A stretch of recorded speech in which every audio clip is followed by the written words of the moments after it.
Bonjour à tous et bienvenue dans cette émission consacrée aux destinations et aux croisières de rivage du monde. Aujourd'hui, nous mettons le cap sur 3 îles polaires que sont le Spitzberg, le Groenland et l'Islande. Pour nous en parler, nous donner un avant-goût de ces 3 croisières d'expédition, Bruno Guégan, bonjour. Bonjour. Vous êtes ornithologue, naturaliste de terrain, vous êtes un grand spécialiste de l'environnement polaire, vous avez arpenté pendant plus d'une trentaine d'années le Grand Nord, et vous êtes aussi conférencier à bord des bateaux de rivage du monde. Et avec vous, Thomas Huertas, directeur de croisière rivage du monde. Bonjour. Vous avez emmené nos passagers, notamment en Islande, au Spitzberg et au Groenland. Et avec vous, Sarah Cortès-Martin. Bonjour Sarah. Bonjour. Vous êtes directrice commerciale et travaillez chez Rivage du Monde depuis 2008. Bienvenue. Merci. Sarah, pour commencer cette émission, est-ce que vous pouvez nous détailler les itinéraires et les dates de ces 3 croisières d'expédition ? La première est une croisière au Spitzberg qui partira au mois de juillet. Donc, le Spitzberg, c'est cet archipel norvégien très emblématique des terres polaires qui se situe au-delà du 75e parallèle et qui est réputé pour la richesse et la diversité de sa faune. La deuxième croisière, c'est un combiné des 3 grandes îles de l'Arctique que sont le Spitzberg, le Groenland avec une navigation sur la côte est et l'Islande, cette île du nord de l'Europe qui se situe juste en dessous du cercle arctique et qui est réputée évidemment pour ses volcans et ses paysages à la géologie tourmentée. Enfin, la 3e croisière expédition aura lieu au mois d'août et se concentrera sur la découverte du Groenland.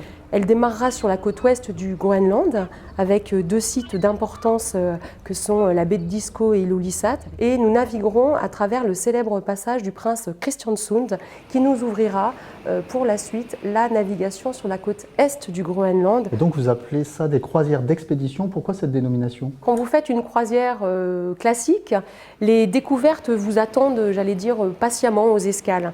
Pour une croisière d'expédition, c'est tout l'inverse. Les découvertes, c'est vous qui allez les débusquer. Parfois, elles se présentent à vous. Mais en tout cas, c'est autour de ces découvertes, de ces opportunités que l'on construit l'itinéraire d'une croisière expédition. Ces croisières partent sur les traces de grands aventuriers, de trappeurs, de scientifiques. Vous qui êtes allé souvent dans le Grand Nord, est-ce que vous pouvez nous expliquer cette fièvre, cet attrait de ces terres-là pour les scientifiques et les aventuriers ? En fait, il est multiple.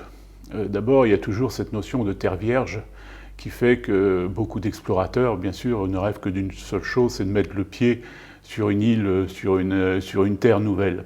Donc ça, c'était les premiers motifs. Amundsen, par exemple, un Norvégien, est connu pour ses explorations, aussi bien d'ailleurs au sud qu'au nord, dans le monde polaire. Et puis, il y a eu après des raisons économiques. C'est-à-dire la recherche de routes, de nouvelles routes qui allaient vers l'Inde. Et puis, au lieu de trouver des passages, parce que les passages étaient assez difficiles, ils ont trouvé surtout des baleines et des morses. Et donc, il y a un 3e stade qui ont été un peu un envahissement de ces régions par les pêcheurs et les chasseurs. Ce sont les 3 grands motifs de visite de ces régions. Et nous, eh bien, en tant que touristes, eh bien, c'est des régions qui restent exceptionnelles. Quand vous allez dans le Grand Nord, d'abord ça choque. La première fois que je suis allé, en tant que scientifique, on était amené par des petits avions tout-terrain dans des zones complètement désertiques, inaccessibles par la mer et par le sol. Et quand l'avion repartait, ce qui choquait, c'était surtout le silence. C'est-à-dire, on se retrouvait dans des régions grandioses, immenses, et pratiquement pas d'animaux. Tout du moins, on n'avait pas encore la perception, nos ouïes n'étaient pas encore familiers avec le peu de bruit des animaux. Et la seule chose qu'on entendait, c'est des explosions d'icebergs qui se cassaient en deux au loin, et nous étions très intrigués par ce bruit. Mais vraiment, ce qui choque le plus, c'est le silence. Comment ça s'organise, une expédition polaire, et surtout, comment assure-t-on à tout moment la sécurité des passagers ? La sécurité, en effet, c'est véritablement une priorité absolue. Nous allons dans des endroits où il n'y a pas d'infrastructure, de quais, de ports, et c'est une organisation d'expédition que nous mettons en place qui demande une grande expertise de notre part, Rivage du Monde, mais également des guides naturalistes qui nous accompagnent et des guides d'exploration que nous aurons sur place. Nous partons en zodiaque, dans des petits bateaux, où finalement les passagers sont peu nombreux et surencadrés par une équipe de professionnels qui connaissent le terrain, qui connaissent les procédures, et c'est véritablement pour nous la priorité d'assurer à tout moment la sécurité de nos passagers. Et puis bien sûr, à bord, avant de débarquer, nous organisons des briefings de sécurité. Et donc on visite des endroits exceptionnels, des endroits à l'environnement assez fragile. Bruno, est-ce que vous pouvez nous en parler ? Oui, c'est peut-être une reproche qu'on pourrait souvent nous faire, qu'on va dans des zones qui sont sensibles et fragiles. Alors c'est à relativiser, d'abord parce que ces zones sont immenses et que nous ne sommes rien par rapport à la taille de ces zones. C'est-à-dire que notre influence est extrêmement minime. Deuxièmement, les 3/4 de ces zones sont contrôlées, préservées, et donc sont contrôlés par des scientifiques qui nous autorisent à aller dans ces zones, comme nous l'a spécifié Thomas tout à l'heure, avec des guides spécialisés qui vont nous encadrer complètement. Et d'ailleurs, nous n'avons pas le droit de descendre plus d'une centaine de personnes dans la plupart des sites, et nous n'en descendrons sans doute beaucoup moins, parce que nous serons souvent en zodiac à observer à l'extérieur même de ces sites pour ne pas laisser d'empreintes. Alors, je reviens sur cette notion de protection. Le Spitzberg, c'est 60% de zones protégées, soit en réserve naturelle, soit avec des codes environnementaux spéciaux. Donc c'est vraiment énorme par rapport au territoire. Le Groenland, c'est 20% du territoire qui est en réserve nationale. Pour donner un exemple, en France, c'est 0,02%. Donc voilà, si on veut protéger, il faut protéger en France.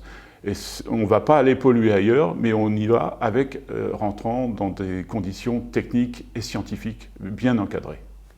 Rien n'est laissé à l'improvisation, tous les sentiers sont balisés et c'est véritablement dans une démarche d'humilité que nous nous présentons sur ces sites.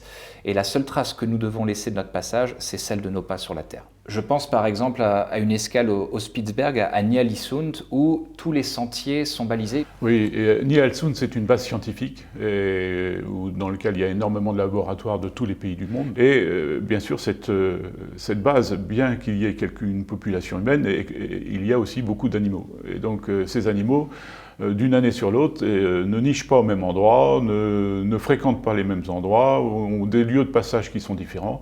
Et donc chaque année, il faut à nouveau rebaliser. Et c'est pour ça que quand on descend avec des passagers dans cette zone, dans cette station, eh bien, nous les accompagnons. Nous descendons d'abord en premier et nous les accompagnons pour nous rencontrer un scientifique local qui est là pour justement manager aussi ce passage de touristes. Mais il faut savoir que toutes les sorties seront faites dans le même esprit. On est surveillé par des scientifiques et puis par la police de la nature là-bas qui fait très attention à ce que l'on fait. Et pour nous, c'est encadré et tant mieux. Et si nous ne respectons pas ces lois, eh bien, nous pouvons avoir une interdiction de revenir les années suivantes. On a aussi des consignes assez sévères quand on descend dans un petit village. Des petits villages qui font des fois 125 ou 200 habitants.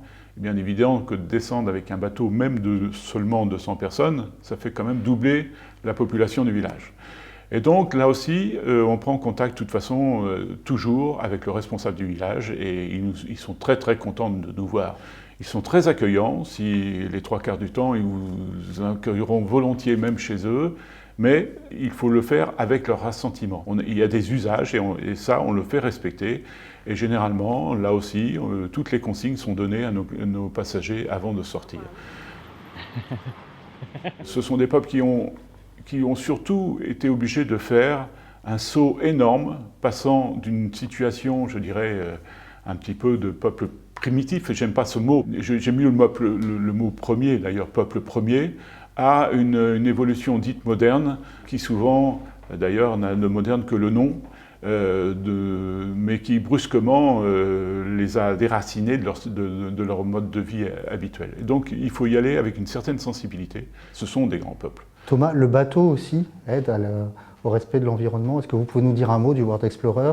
Pour nous, à Rivage du Monde, c'est une valeur centrale que de chercher à minimiser notre impact sur l'environnement. Et ça passe en effet par le choix de bateaux modernes, le World Explorer en l'occurrence, qui est sorti des chantiers navals en 2019. C'est un bateau récent, fleuron technologique, avec des systèmes qui permettent de minimiser notre impact. Je pense notamment à la motorisation hybride, électrique, mais également au système de stationnement dynamique qui nous permet de rester en place en pleine mer sans jeter l'ancre, c'est-à-dire que nous n'abîmons pas les fonds marins, mais c'est aussi un système de stabilisation et de stabilisateur moderne, de dernière génération à bord de notre bateau, et du coup notre consommation d'essence est minimisée. Il y a également tout ce que nous mettons en place à l'intérieur du bateau également pour diminuer cet impact. Je pense notamment à la diminution de notre consommation de plastique à bord, qui est drastique. C'est un bateau de petite taille, à taille humaine, 180 passagers répartis en 98 cabines. Il ne fait que 125 mètres de long. Nous sommes véritablement sur un bateau intime. Je pense aux grands espaces communs, par exemple le salon observatoire avec ses grandes baies vitrées qui permettent d'avoir une vue à 180 degrés sur l'ensemble des territoires que nous allons découvrir. C'est un bateau qui est propice à la contemplation, aussi bien dans les espaces communs, mais également dans les espaces plus intimes que sont les cabines, qui sont toutes avec une ouverture vers l'extérieur, que ce soit un sabord, une fenêtre, une baie vitrée ou un balcon privatif. Tout est là pour permettre à nos passagers d'avoir une vue sur les paysages que nous découvrons au quotidien. Il y a vos conférences, Bruno. Est-ce que vous pouvez nous dire à peu près les thèmes que vous allez aborder ? J'aborderai bien sûr, et avant tout, tous les thèmes qui sont là sur la flore et la faune, qui sont mes thèmes de passion. Mais j'aborderai aussi d'autres sujets. Dans ces pays qu'on pense désertiques, il y a eu quand même, il y a quelques centaines d'années, quelques milliers d'années pour certains, des peuples qui sont passés, qui ont laissé des traces. Et donc, j'ai été amené à travailler toute l'histoire aussi du Groenland et du Spitzberg pour pouvoir donner d'autres informations. Et puis, on vit aussi, de temps en temps, notamment en Groenland, avec des populations qui existent, les Inuits. Et là aussi, j'ai été amené, à travers des discussions, à regarder un peu l'économie de ces pays. Et donc, j'aborderai toutes ces phases pendant les conférences, et aussi à bord où je suis à la disposition des clients, bien entendu, parce que je ne vais pas aller sur un hôtel dans le port du coin me réfugier. Non, je serai à bord avec les gens, et je peux leur discuter à tout moment, même sur des points d'incompréhension qu'on aurait pu, ou de divergence qu'on peut avoir lors de mes conférences. Bien, nous sommes maintenant en Norvège, nous arrivons actuellement à ce pays, le Groenland. Nous arrivons aujourd'hui au Svalbard. Nous sommes actuellement au Spitsberg, donc dans cette merveilleuse île du Spitsberg, couverte à 60% de glace. Bien sûr, c'est une croisière d'expédition. Le terme pourrait faire peur, mais il faut savoir que toutes nos activités, tous les rendez-vous que nous proposons sont bien évidemment adaptés à l'ensemble de nos passagers. Pour ceux ou celles qui auraient envie d'avoir plutôt un moment de recueillement, l'observation de la faune et de la flore, ça se fait en petits groupes, c'est quelque chose d'intimiste, c'est véritablement magique. Et pour ceux qui aiment les rendez-vous un peu insolites, je pense par exemple à une baignade dans les eaux chaudes du Blue Lagoon en Islande, près de Reykjavik. Le but du jeu, bien évidemment, c'est que chaque passager, chaque croisiériste ressorte de ce voyage avec une impression très personnelle qui lui sera propre puisqu'il aura choisi par lui-même les grands moments, les grands rendez-vous qui marqueront son voyage avec nous. Et justement, parmi toutes ces activités, Bruno, on présente souvent le Spitsberg comme le dernier refuge de l'ours polaire. Est-ce que les passagers auront la chance de croiser sa route ? Oui, alors plus largement, un dernier refuge de l'ours polaire, pas tout à fait, puisque l'ours polaire, il a un habitat qui est sur l'ensemble de l'Arctique. Et donc le Spitsberg n'est qu'une petite partie de l'Arctique. Alors c'est par contre effectivement un endroit où on peut observer des ours relativement facilement. Mais voilà, là nous avons affaire à la nature. Sur 7 jours, il est fort probable que l'on en voit. C'est une grande probabilité, j'ai confiance dans ça. Et on va mettre tous les moyens pour en voir. Notamment, on va faire une veille 24 heures sur 24 avec les marins et avec les guides polaires. On fait une veille. Et généralement, l'ours polaire, il arrive vers 4 heures du matin et c'est avec un grand plaisir que je réveille tous les passagers pour leur dire que nous allons observer un ours. Et après, ça sera l'attitude de l'ours qui nous dira si on doit rester ou pas. Si l'ours s'en va, eh bien on ne va pas le harceler, on ne va pas aller au-devant de lui, on va le laisser partir. Et dans certains cas, eh bien, il viendra très très près, mais de lui-même viendra. Ce n'est pas nous qui approchons de l'ours, il faut bien être clair. C'est l'ours qui se dit je vais voir des humains, tiens, c'est assez drôle, il n'a pas peur de nous, c'est le roi, c'est Nanook, le grand marcheur, mais c'est le roi de la banquise.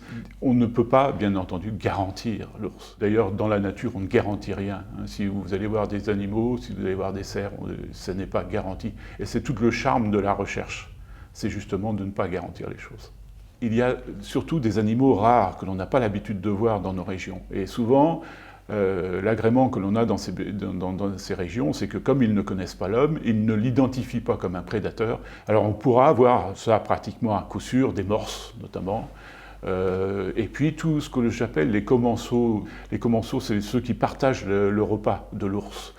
La fameuse mouette blanche, pour les ornithos, c'est une mouette blanche qui n'existe que sur la banquise, qui est très particulière, qui vit dans ce milieu-là, qui ne migre pas. Un certain nombre d'anatidés très rares, mais il y a aussi des macareux, il y a aussi, bien sûr, tous les petits alcidés. Alors, les petits alcidés, ce sont les pingouins. Vous savez qu'on parle de pingouins dans l'hémisphère nord et de manchots dans l'hémisphère sud. Voir les baleines, c'est donc aller en zodiaque, à proximité des lieux où nous savons qu'ils sont en transit, qu'ils sont en rassemblement, attendre et solliciter les yeux de tous nos passagers à 360 degrés afin que chacun puisse repérer à un moment donné le signe d'une ou plusieurs baleines. Et là, elle apparaît, c'est majestueux, le temps est suspendu. C'est un moment de recueillement, de convivialité également à bord où tous les passagers se mettent à chercher cette baleine mythique. Comme l'a dit Bruno, la nature est imprévisible, mais nous favorisons quand même les choses afin que cette rencontre et ce rendez-vous magique puisse avoir lieu.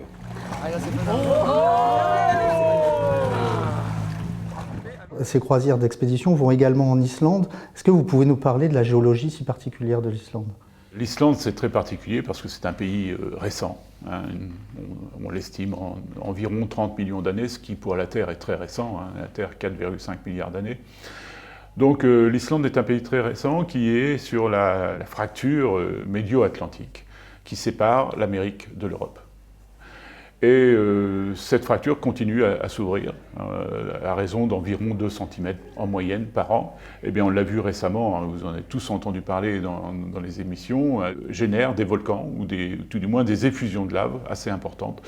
Et cette terre est à la fois une terre merveilleuse parce que c'est une terre chaude, mais aussi une terre en glace, puisque 10% de l'Islande qui est couverte de glace. Donc on a cette confrontation permanente entre la chaleur et la glace.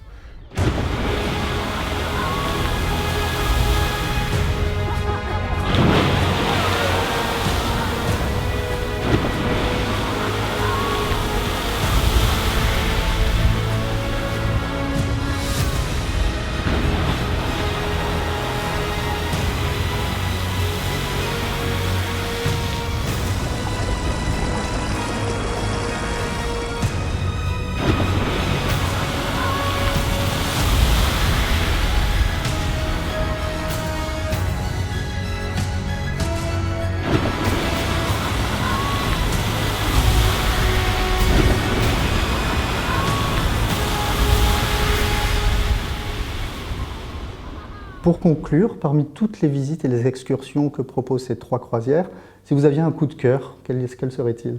Sarah ? J'ai un souvenir émerveillé des icebergs. D'abord, j'imaginais pas le nombre de couleurs différentes, de tailles différentes, de formes différentes, et surtout le jeu de lumière qui s'opère entre à la fois la glace, qui peut être blanche, bleue selon son âge notamment, ce jeu de lumière entre justement cette glace, l'eau, le ciel, et ce à toutes les heures de la journée, parce qu'on est en plein été arctique, donc il ne fait jamais nuit.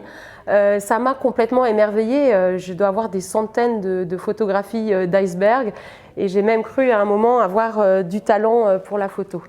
Ça s'est avéré faux. Et pour moi, ça reste la banquise.